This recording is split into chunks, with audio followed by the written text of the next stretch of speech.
Hadas kecil bisa suci dengan cara wudhu, hadas besar bisa suci dengan cara mandi.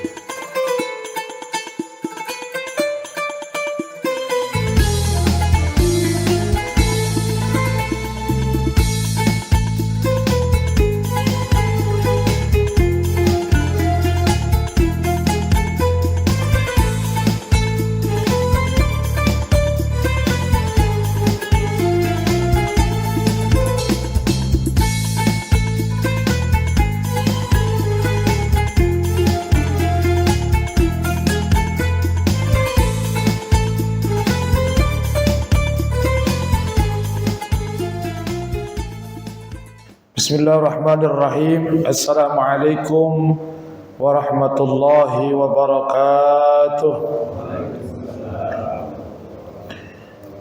Alhamdulillah wassalatu wassalamu ala Rasulillah sayyidina wa habibina wa syafi'ina wa qurrati a'yunina wa maulana Muhammadin ibni Abdillah wa ala alihi wa ashabihi wa mawalah salatan wa salaman daimaini mutalazimaini ila yaumil qiyamah, amma ba'd.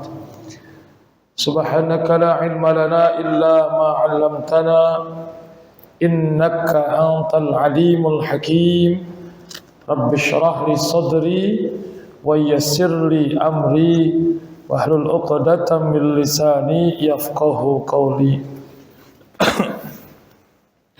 Allahumma in kunta qabilta taubati wa ghafarta dhunubi akrimni bil fahmi wal hifzi hatta anna kulla man sami'a qiraati yazdad riqatan fi qalbihi wa in kana qasiyal qalbi ilahi akrimna bil rizqil halal warzuqna min haitsu la yahtasib. Yang kita hormati Ketua DKM Masjid Al-Furqan beserta seluruh jajaran pengurus, dan juga kita hormati Ustaz Irwan Hasan Basri, para sesepuh, para tokoh, para PT sepuh, pengurus RW, pengurus RT, bapak-bapak dan ibu jamaah yang dirahmati Allah Subhanahu wa taala. Alhamdulillah wa syukurillah, pagi ini kita sama-sama bisa berkenan hadir. Kita laksanakan sholat subuh berjamaah. Kita lanjutkan kajian fikih pada pagi hari ini. Mudah-mudahan apa yang kita kaji dan kita pelajari pada pagi hari ini akan menjadi ilmu bermanfaat buat kita. Wudu adalah salah satu ataupun cara kita untuk menghilangkan hadas kecil, ya. Jadi hadas itu adalah keadaan seseorang dalam keadaan tidak suci, ya. Keadaan seseorang dalam keadaan tidak suci, ya. Hadas kecil bisa suci dengan cara wudhu, hadas besar bisa suci dengan cara mandi. Nah, wudhu ini, ya, syarat rukunnya ada 6. Sebagaimana yang termaktub dalam surah Al-Maidah ayat 6, ya ayyuhalladzina amanu idza qumtum ilas shalah faghsilu wujuhakum wa aydiyakum ilal marafiq wamsahu bi ru'usikum wa arjulakum ilal ka'bayn. Ya, di sini Allah Subhanahu wa taala menyampaikan firman-Nya, setidaknya ada 4 rukun salat, rukun wudu. Ya ayyuhalladzina amanu idza qumtum ilas shalah faghsilu wujuhakum, basuhlah wajah-wajah kamu sekalian, wa aydiyakum ilal marafiq, dan tangan-tangan kamu sekalian. Illa bimakna ma'a, illa bukan sampai, bukan ke, tapi bimakna ma'a, beserta. Ilal wa'idyakum ilal marafiq, dan tangan-tanganmu beserta sikut-sikut. Wamsahu biru'usikum, dan usaplah kepala-kepala kamu sekalian, wa aydiyakum ilal ka'bain, dan basuhlah kedua kaki beserta dua mata kaki. Makanya kalimatnya ada jeda tetapi ada harokat yang kemudian dikaitkan dengan yang pertama. Jadi fagsilu wujuhakum nasab, pakai fathah wujuha, wa aidia ya tangan dengan juga fathah, wamsahu biruusikum, bukan wa arjulikum ilal ka'bain. Kalau kalimatnya wa arjulikum berarti kaki diusap bukan dibasuh. Tetapi kalimatnya wa arjulakum, maka kemudian basuhlah kaki-kaki kamu sekalian dengan atau beserta dua mata kaki ya. Nah, dua lagi rukun wudhu itu bersumber dari hadis Rasulullah Sallallahu Alaihi Wasallam. Yang pertama adalah niat. Innamal a'malu bin niyat. Bahwasanya segala sesuatu itu tergantung dengan niat. Dan yang membedakan mana yang disebut dengan ibadah, mana yang bukan, mana yang dikatakan ibadah wajib dan ibadah sunnah, yang membedakan itu adalah niat. Ya, kita sama-sama sholat 2 rakaat misalkan nggak pakai kunut lah, subuh 2 rakaat dengan sholat sunnah 2 rakaat. Yang membedakan itu niatnya. Ya. Jadi dikatakan wajib, maka niatnya adalah sholat subuh, sholat wajib.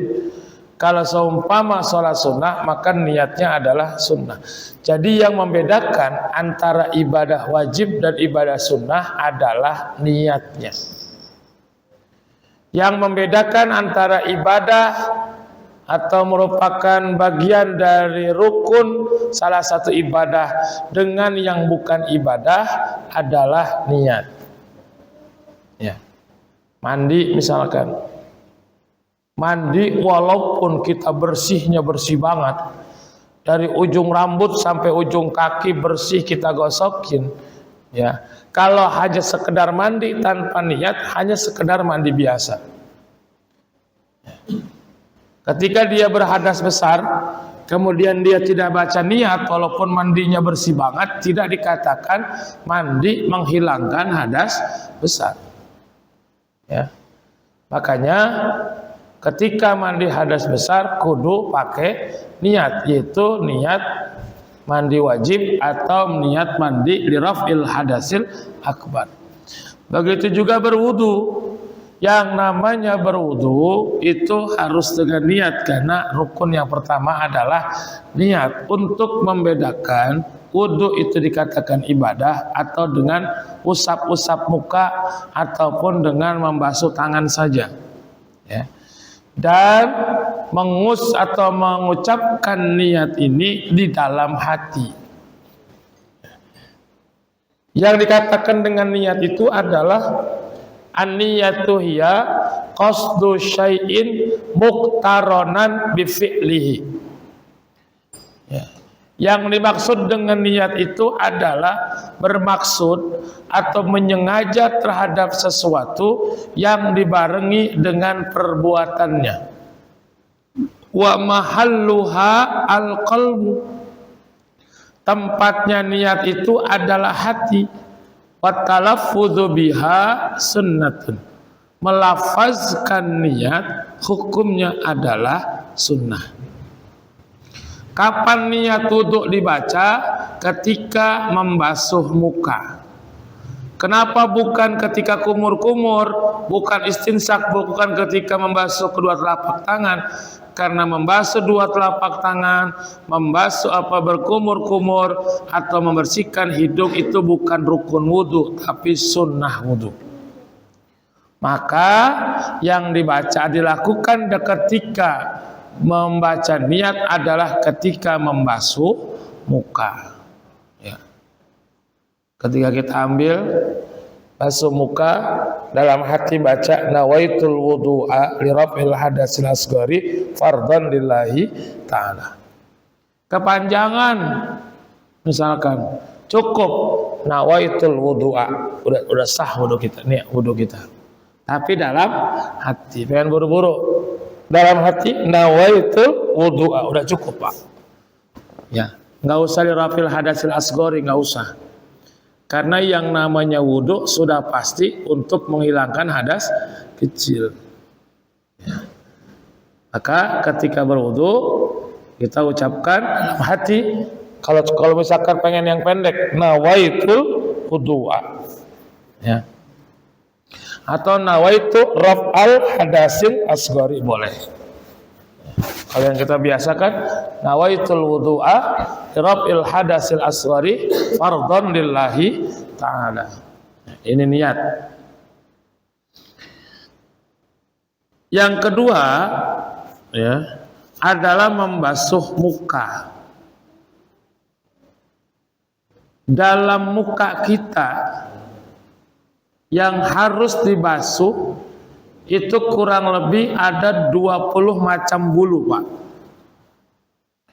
Jadi ternyata di muka kita nih yang segini ini ada 20 bulu rambut kecil yang harus terbasuh ketika berwudu. Yang kelihatan kumis, kemudian jenggot, kemudian di bawah bibir, ya. Kemudian di kedua antara jenggot dan kumis. Kemudian ada cambang. Kemudian ada alis. Kemudian ada mata, bulu mata aja 4. Alis 2. Belum yang di pipi, belum yang di pelipis, belum yang di jidat. Ada kurang lebih 20 macam rambut atau bulu di muka kita yang harus terbasuh ketika wudu.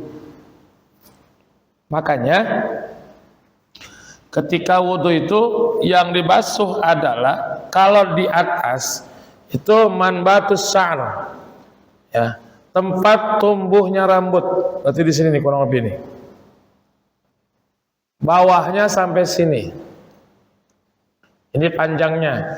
Jadi antara di tempat tumbuh rambut di atas sampai di bawah ini harus dibasuh.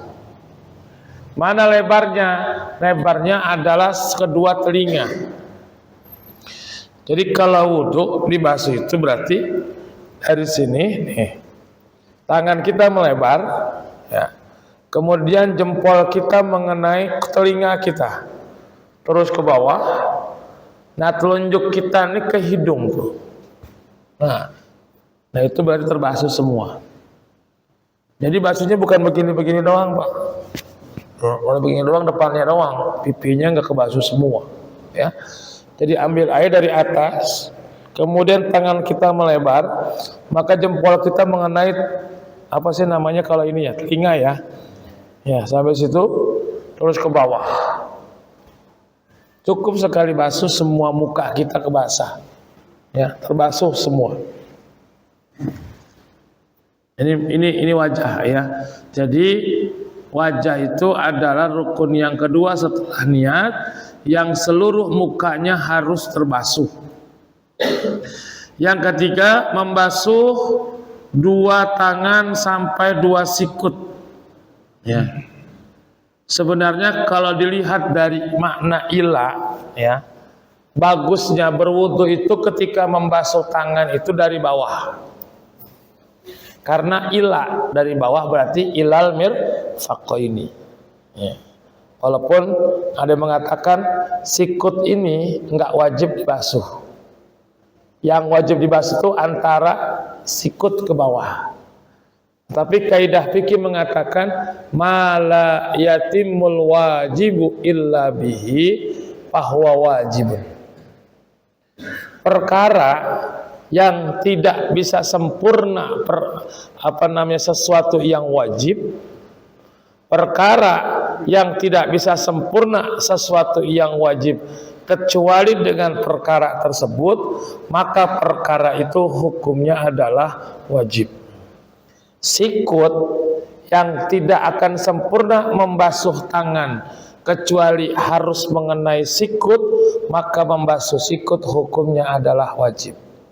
Maka membasuh kedua tangan harus sampai sikut dan ikut terbasuh. Bagusnya membasuh tangan itu dari bawah, dengan lihat tekstual ayat Al-Quran, ya. Dan tangan sampai sikut ini harus terbasuh.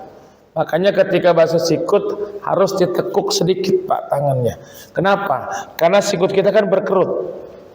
Kalau berkerut khawatir air nggak masuk.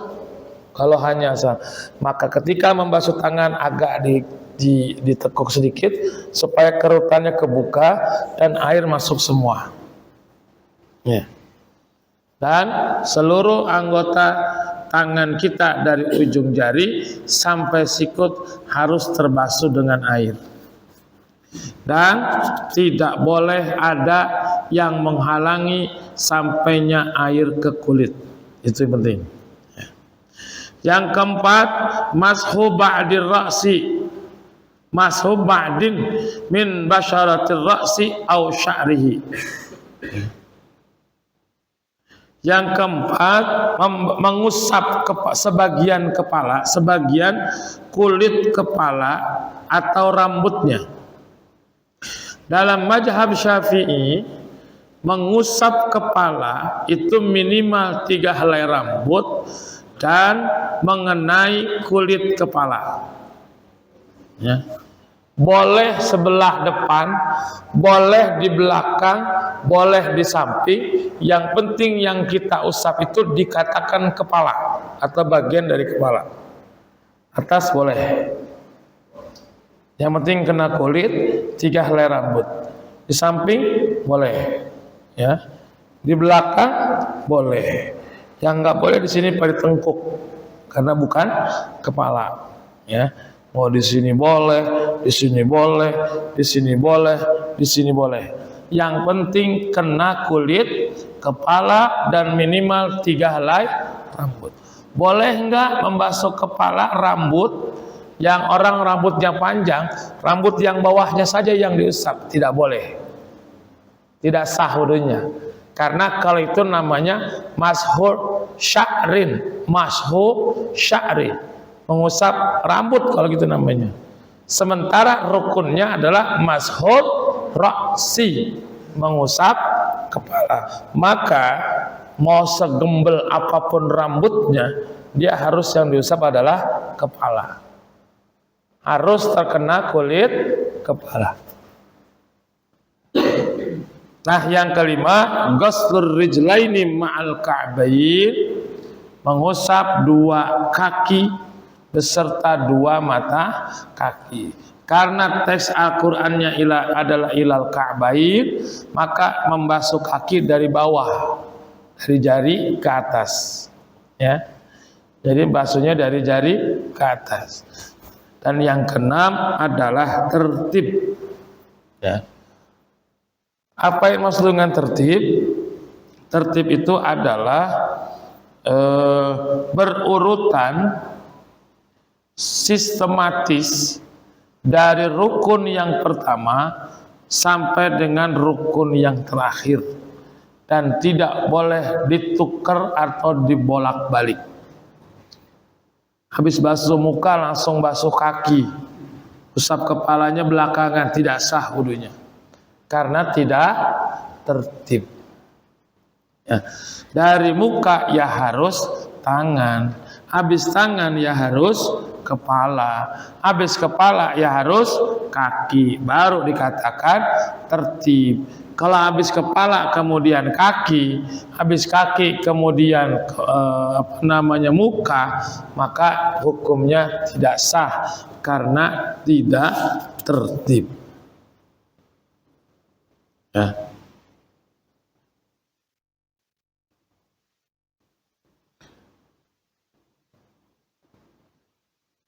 Nah, kemudian apabila seseorang menyelam, ya, menyelam ketika dia mandi, lalu kemudian ketika terkena air langsung niat wudu, ya.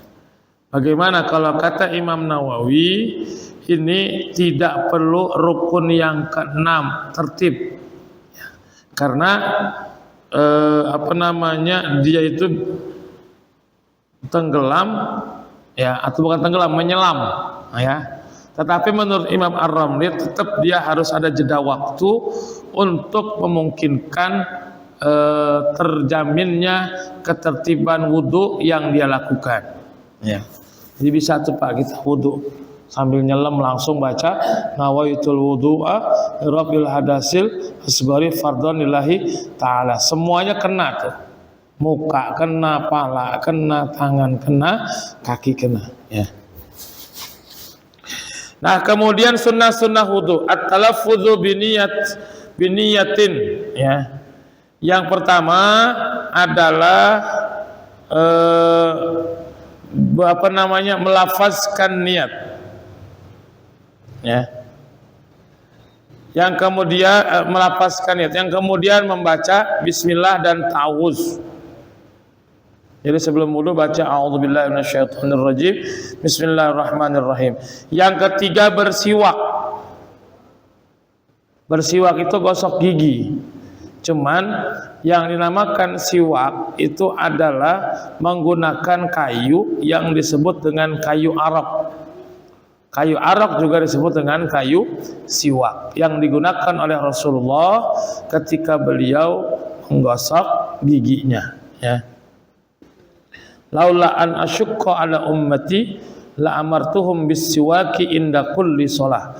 Seandainya tidak memberatkan umatku, niscaya aku perintahkan kepada mereka untuk bersiwak ketika melaksanakan salat. Ya. Cuman memang tidak diwajibkan buat kita karena bisa jadi memberatkan. Kemudian ghusl kaffain. Ghusl kaffain ilal ku'ain. Ini disebut ku'ain, pergelangan ini. Nah, yang dibasuh adalah kedua telapak tangan. Ketika membasuh Pak, jangan sekedar membasuh, tapi liatin kukunya. Kukunya pada bersih enggak? Kalau ada kotoran keluarin dulu, bersihkan. Karena khawatir kotoran tersebut membuat wudu kita tidak sah. Karena ada yang menghalangi sampainya air ke dalam kulit, yaitu kotoran yang berada di bawah kuku.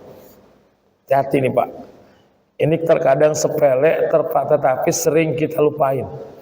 Makanya ketika basuh kedua tangan sebelum kita berkumur, cuci tangan, liatin kuku kita bersih nggak?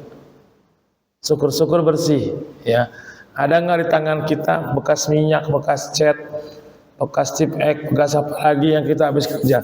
Bersihkan dulu sebelum kita wudhu. Sebab ketika itu belum dibersihkan, lalu kemudian kita berwudhu membasuh tangan, wudhu kita tidak sah. Kenapa? Karena ada sesuatu yang menghalangi sampainya air kepada kulit. Ya, hati-hati nih Pak. Ini bukan masalah sepele sebenarnya, tapi terlihat sepele, ya. Kemudian berkumur-kumur dan kemudian istinsyak, lalu kemudian istinsar, ya. Istinsyak itu adalah menghirup air, istinsar itu mengeluarkan air dari hidung. Istinsyak itu begini Pak, ya, disedot dengan hidung. Kemudian istinsar itu adalah mengeluarkan. Ini harus belajar kalau belum terbiasa. Kalau udah biasa enak, kita wudhu, ya. Ada orang berwudhu itu kumur, langsung istinsyak dengan hidung, kumur. Ada yang kumur biasa, setelah kumur baru istinsyak. Mana yang lebih utama? Yang lebih utama dipisah, jangan disatuin. Ya, jadi kumur langsung istinsyak itu tidak utama. Yang utama itu kumur dulu sampai 3 kali, lalu kemudian kita istinsyak. Istinsyak cukup 1 tangan. Setelah itu keluarkan. Itu sunahnya Pak. Jadi membasuh hidung itu bukan cuma begini-begini Pak. Ya, begini bukan basuh hidung, nggak usah dibasuh juga udah basah ketika membasuh muka nanti. Yang disunnahkan itu adalah menghirup, karena membasuh muka itu enggak wajib sampai dalam, cukup di area hidung yang terlihat saja. Tetapi istinsyak itu bisa membersihkan dalam hidung kita. Kita ambil sedikit saja, kita hirup, lalu kemudian kita keluarkan. Jangan, wah ini habis pakai telan. Ya, cukup belajar. Ternyata dalam hadis, ini hadisnya sahih, ada dalam kitab Sahih Al-Bukhari. Kata Rasul, di hidung kita ini Pak, kotor, banyak setan yang gelantungan. Di hidung, setan-setan pada gelantungan Pak. Cuman nggak kelihatan aja, kalau kelihatan kita repot Pak. Ya. Setan ngapain? Setan-setan ini yang gelantungan di hidung adalah setan yang bertugas menggoda kita untuk menjadi orang yang malas ibadah. Malas ibadah, malas ngaji. Itu setannya ada di hidung Pak. Ini hadis sahih. Makanya untuk membersihkan ya tempat-tempat setan itu bersemayam di hidung kita, supaya juga hidung kita bersih, caranya adalah dengan istinsyak tadi. Jadi bukan sekedar upil Pak, kalau bilangnya, bukan sekedar apa di dalam hidung, tetapi ternyata setan yang ada di hidung juga ikut bersih dengan cara itu. Cuman nggak kelihatan aja Pak, kalau setan kelihatan di hidung kita repot gitu nih. Sang hibrid ya. Tapi memang Rasul yang mengatakan ternyata di sini loh setan yang ngajakin kita malas sholat tuh di sini. Setan yang ngajakin kita malas baca Quran tuh di sini. Setan yang ngajakin kita malas untuk ngaji tuh di sini ya. Berarti memang orang yang hidungnya jarang dibersihin, dalam wudhu nggak pernah istinsyak, bisa jadi bawaannya malas mau ibadah. Bawaannya males mau ngaji, bawaannya males untuk berbuat baik. Kenapa? Setannya kuat, tempatnya enak, maka kemudian setan leluasa menggoda yang punya hidung tersebut. Banyak lagi Pak, ada berwudu itu dengan mengusap atau membasuh 3 kali. Sunnahnya 1 kali boleh nggak? Boleh. Ada hadis, 3 hadis yang seolah-olah berlawanan. Ini juga dalam kitab Sahih Al-Bukhari. 3-tiganya diriwayatkan oleh Imam Al-Bukhari. Seolah-olah bertentangan. Seolah-olah, bukan bertentangan. Seolah-olah bertentangan. Apa? Ada hadis yang pertama, membasuh wudhu itu marrotan, sekali-sekali. Ada hadis yang kedua, membasuh anggota wudhu itu marrotaini, 2 kali.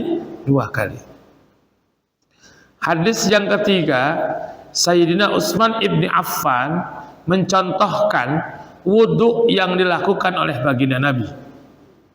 Bagaimana cara Nabi wudhu dicontohkan oleh sahabat Utsman bin Affan. Dan saat itu sahabat Utsman bin Affan membasuh 3 kali. Kata sahabat Utsman bin Affan, seperti inilah Nabi berwudhu. Lah yang benar yang mana? 1 hadis 1 kali basuhnya, 1 hadis 2 kali, 1 hadis lagi ternyata 3 kali. Ya. Ini kalau orang yang nggak ngaji bingung nih Pak. Apalagi yang suka ngata-ngatain orang, yang anti mazhab, yang anti ini hanya sumbernya dari hadis. Kembali kepada Al-Quran dan Sunnah itu doang. Baca hadis ini puyeng dia Pak. Mana yang Sunnah Nabi ayo? Di antara 3-tiganya. 1 kali, 2 kali, apa 3 kali? Ya. Ternyata dalam usul fiqh itu ada penjelasan ketika ada nas atau dalil yang seolah-olah bertentangan, cara yang pertama adalah menggabungkan semua dalil tersebut. Ya. Kalau digabung tidak bisa, maka cari yang lebih sahih. Ya. Nah, hadis yang 3 ini bagaimana? Hadis yang 3 tadi cukup digabungkan. Dan ternyata setelah digabungkan dari 3 tersebut akan menghasilkan hukum yang berbeda. Semuanya sah. Apa hukumnya? Yang satu kali membasuh anggota wudhu berarti sudah memenuhi rukunnya. Jadi ketika kita ngusap muka, semuanya terkena sekali, sudah sah wudhu kita. Kenapa? Karena rukunnya sudah terpenuhi.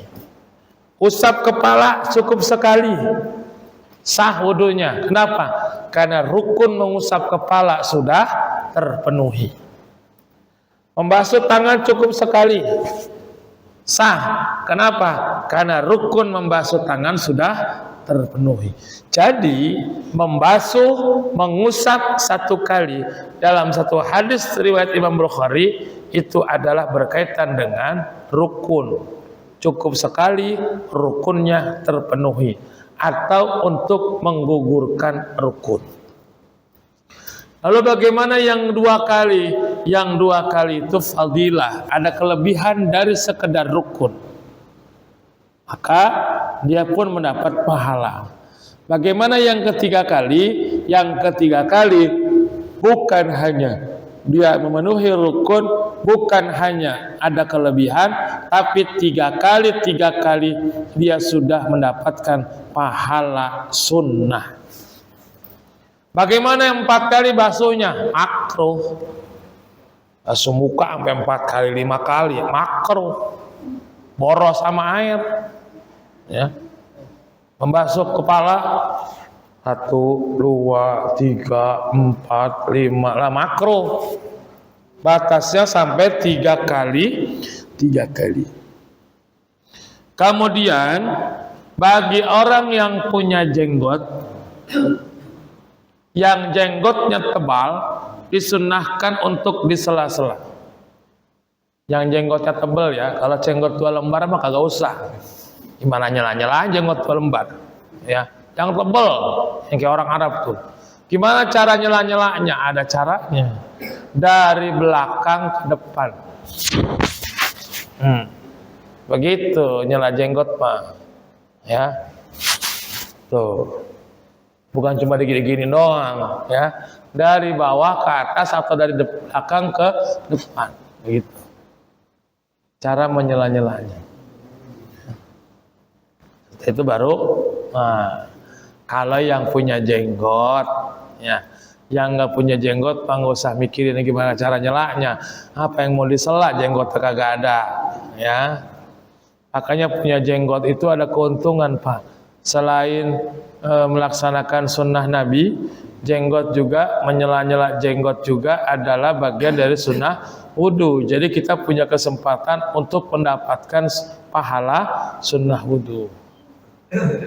Tapi jenggot juga yang rapi, Pak. Panjang kemana-mana kagak rapi ya jelek. Islam itu mengajarkan estetika, keindahan, ya. Makanya Ibnu Umar radhiyallahu anhu, beliau selalu mengukur panjang jenggotnya, digenggam jenggotnya. Kalau lebih dari genggaman, beliau cukur, potong. Ya. Ada yang panjang banget jenggotnya, udah gitu kagak rapih lagi. Ya. Itu enggak sunnah. Nabi itu jenggotnya enggak berantakan begitu, Pak. Rapi. Kenapa? Nabi juga orang yang menjaga estetika, seni dan keindahan. Ya. Ya Bapak bisa bayangin dah, jenggot yang rapi, yang terawat, dan jenggot yang tidak terawat. Udah gitu jenggot yang tidak terawat mengaku paling sunnah lagi, herannya. Ya, mengaku paling sunnah Nabi. Enak aja, masa Nabi jelek buat kayak gitu jenggotnya? Itu bukan sunnah Nabi namanya. Ya, yang namanya Nabi itu pasti indah dan menjaga keindahan.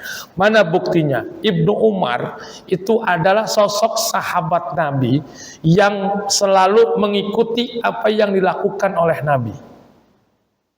Nabi pernah jalan ke satu tempat, Nabi di mana istirahat, di tempat mana Nabi sholat, itu diikutin Pak sama sahabat Ibnu Umar, putranya Umar bin Khattab namanya Abdullah bin Umar. Nabi kemana? Nabi berhenti di situ satu tempat, lalu Nabi sholat, diikutin sama Abdullah bin Umar. Dan ini hadisnya sahih di dalam kitab Sahih Bukhari. Maka kemudian ketika ada keterangan bahwa Ibnu Umar dia selalu memotong jenggotnya apabila lebih dari genggaman, kemungkinan itu juga yang dilakukan oleh Rasulullah. Cukup Pak, paling panjang seginilah, kan cakep ya. Ya. Cara mencukur kumis pun ada caranya Pak. Ya. Kalau ingin mendapatkan sunnah, mencukur kumis itu bukan pakai cukuran yang cukurnya digunting, itu yang sunnah. Ya, bukan dikerok-kerokan gitu. Ya. Walaupun membersihkan kumis ya juga bagian dari bebersih kita, terutama pada hari Jumat. Tapi kalau ingin sempurna, menggunting atau mencukur kumisnya dengan cara digunting. Ini yang sesuai dengan sunnah Nabi. Ya, begitu. Ya, saya dipesan oleh guru saya, kalau miara kumis, ya piara jenggot dah dikit. Jadi dua-duanya ada. Itu. Ya. Jangan cuma kumis doang tanpa ada jenggotnya. Gimana misalkan mulut saya tandus nih, ya nggak bisa numbuh jenggot, nggak bisa numbuh kumis, ya jangan maksain. Jangan maksain. Pakai minyak kemiri biar numbuh jenggot. Numbuhnya 3 lembar. Ya, repot ya. Intinya adalah bahwa Islam mengajarkan bukan hanya dari sisi syariat, sunnah dan sebagainya, tapi juga mengajarkan keindahan. Rasulullah SAW rambutnya juga Pak agak gondrong sampai sebahu. Ya, kagak botak. Nabi itu nggak botak. Beliau rambutnya agak ikal, ya. Pokoknya mah cakep dah, susah ngebayanginnya bagaimana Nabi. Ya cakep pokoknya. Kenapa? Itu tadi, Nabi juga memperhatikan estetika, keindahan dalam berpakaian. Nabi berpakaiannya cakep Pak. Kagak tinggi sampai betis, bawahnya kagak. Ya. Kata siapa Nabi pakaian bawahnya gamisnya tinggi sampai betis? Kata siapa? Itu jelek, bukan bagus. Dan Nabi tidak akan jelek dalam berpenampilan gitu. Udah sampai gitu, udah jelek, ngaku paling sunnah. Ini yang repot Pak. Ya. Isbal itu hanya diperuntukkan untuk orang yang sombong. Sayyidina Abu Bakar ketika Rasulullah mengatakan untuk memotong pakaian bawahnya yang melebihi mata kaki, karena ada satu tempat orang memakai baju sampai nyenter karena kesombongan, menampakkan kekuasaan, ingin memperlihatkan pakaiannya yang bagus. Maka kata Nabi, jangan dicontoh kayak gitu, pakai baju jangan sampai nyenter, maksudnya melebihi mata kaki. Ya. Kata Sayyidina Abu Bakar, loh saya ini melebihi mata kaki, Rasul bagaimana? Engkau mah nggak ngapa-ngapa, karena engkau nggak sombong. Jadi hakikatnya yang dipotong itu sombongnya Pak. Sekarang kalau baju dipotong sombongnya kagak, ya percuma. Ya kan? Yang dipotong apa? Sombongnya. Karena Nabi menyampaikan hal tersebut, mengibaratkan ada di daerah tertentu orang pakai baju itu karena sombong. Potong bajunya supaya kagak ngikutin sombong. Maksudnya hakikatnya potong sombong. Sekarang baju dipotong sampai setengah-tengah betis, sombongnya masih ada, merasa paling pinter, merasa paling bagus, merasa paling sunnah. Ya percuma, karena yang dipelihara sombongnya, yang dipotong bajunya. Kebalik, yang dipotong sombongnya, yang dijaga keindahan bajunya. Kadang-kadang kita suka salah persepsi sih Pak. Makanya kalau belajar ilmu itu jangan tekstual doang. Belajar fikih, kalau tekstual kayak tadi, ya memaknai Quran tadi kita bisa keliru Pak. Makanya pelajari ada namanya ilmu usul fikih, ada ilmu fikih. Ingat sekali lagi bahwa Islam juga memperhatikan estetika dan keindahan. Ya, kan cakep ya Pak ya kalau Cak Indah ngelihatnya. Lihat imam-imam Masjidil Haram, jenggotnya rapi-rapi, ya kan? Nggak ada yang panjang begini berantakan, nggak ada imam Masjidil Haram. Nggak ada imam Masjidil Haram, Masjid Nabawi yang bapak pakai gamis tinggi, gamisnya bawahnya sampai betis, nggak ada Pak. Ya, cakep-cakep karena memang estetikanya diperhatikan. Ya. Dan masih banyak lagi sunnah. Nah, saat masuk adalah jami'ur ra'si. Sunnah membasuh kepala itu seluruh kepala, ya. Tapi caranya juga harus tahu. Cara membasuh kepala secara menyeluruh, ya. Begini Pak, ya. Kemudian dikebelakangin, ke depan lagi. Satu itu kan. Kalau mau dapat sunnah ya. Ya. Ini kalau begini enak yang rambutnya nggak panjang Pak, rambutnya sedikit, apalagi yang botak dah ya, cepak begitu ya, lebih enak ya. Satu begitu. Jadi dalam kitab apa namanya Tajhib, juga dalam beberapa kitab fikih itu diajarkan begini. Ini cara Nabi berwudu ketika membasuh seluruh kepala. Kalau ibu-ibu mah repot ya Pak ya, rambutnya banyak ibu-ibu, apalagi laki-laki yang rambutnya gondrong, setiap wudu basah mau rambutnya gitu ya. Jadi enaknya melaksanakan sunnah itu yang rambut sedikit, satu belakang dulu baru ke depan. Caranya begitu Pak. Bukan gini-ginian, bukan. Ya, itu mah gak ada caranya. Jadi amalan sunnah dalam agama juga ada aturan dan tata caranya. Ya. Nah setelah berwudu disunnahkan membaca doa wudu. Asyhadu alla ilaha illallah wahdahu la syarikalah wa asyhadu anna Muhammadan abduhu wa rasuluh. Allahumma ij'alni minat tawwabina waj'alni minal mutatahhirin waj'alni min ibadika shalihin. Pernah saya sampaikan dalam kitab Tanqihul Qaul, setelah baca doa wudu baca surah Al-Qadar, inna anzalnahu fi lailatul qadr wa ma adraka ma lailatul qadr, ya, sampai akhir. Apa fadilahnya? Di antaranya fadilahnya adalah Allah akan mengangkat derajat kita sejumlah huruf dalam surah Al-Qadar, juga Allah akan mengampuni kita. Setiap tetesan air wudu yang kita lakukan itu bersamaan dengan gugurnya dosa-dosa kita.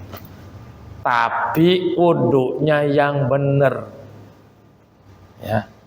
Jadi Nabi mengatakan bahwa ketika kita berwudu, maka dosa-dosa yang ada dalam tubuh kita, dosa-dosa kecil akan ikut berguguran seiring jatuhnya air. Basuh muka, maka dosa-dosa di muka kita berguguran, dosa mata, dosa mulut, dosa telinga, ya. Tapi dosa-dosa kecil, tangan dan seterusnya.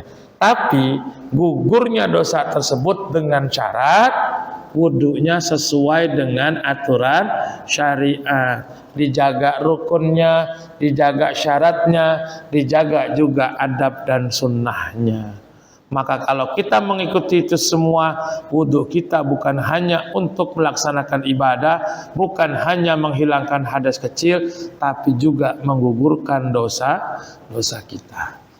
Bayangin Pak, 5 hari kita wudhu, dosa kita luntur. Sehari dosa kita habis dengan wudhu. Tapi catatan wudhunya benar. Al-Fatihah. A'udzubillahi minasyaitonir rajim. Bismillahirrahmanirrahim. Alhamdulillah rabbil alamin arrahmanir rahim maliki yaumiddin. Iyyaka na'budu wa iyyaka nasta'in. Ihdinas siratal mustaqim. Siratal ladzina an'amta 'alaihim ghairil maghdubi 'alaihim waladdallin. Amin. Afwan ya karim.